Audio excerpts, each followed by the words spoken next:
There's many different types of intent signals. One of the most important forms of intent, I believe, is who's on your website.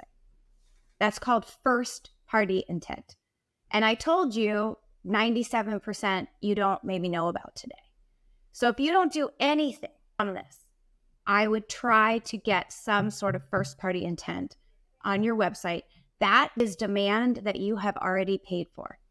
So it's irresponsible, I think, not to know about it. That's first party intent. Second party intent is not applicable to all industries. It's most applicable to tech, but it is like review sites, right? So if you're out comparing and contrasting 6sense to our competitors, it's a website about 6sense, but I don't own it. So I call that second party, G2, Trust Radius, etc. Also, good intent to have. And then there's third party intent. Third party intent is providers like 6sense. We're not the only ones. There's others, Bombora, there's others out there, where we are actually scraping all of these sites and using natural language processing to understand what keywords accounts are researching or what topics.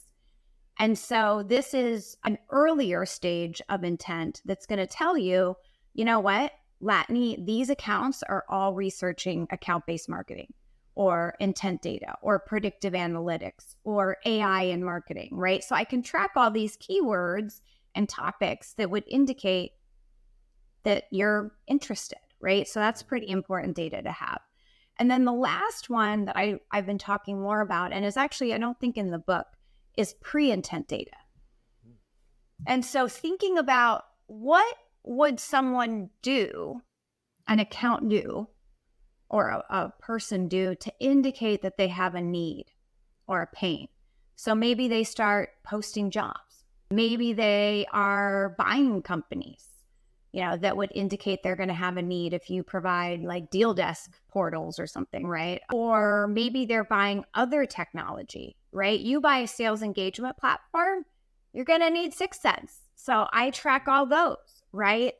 What are they blogging about and indicating in their own CEO messages, things like that. And so that's kind of the breadth and depth of intent data. I think the more, the merrier. I think you want to amass it. Then the challenge becomes, okay, now I've got all this data. How do I turn that data into intelligence? And that's where I think, AI can really help you discern, what's just noise and what's signal, to have a better understanding of who's actually ready to buy.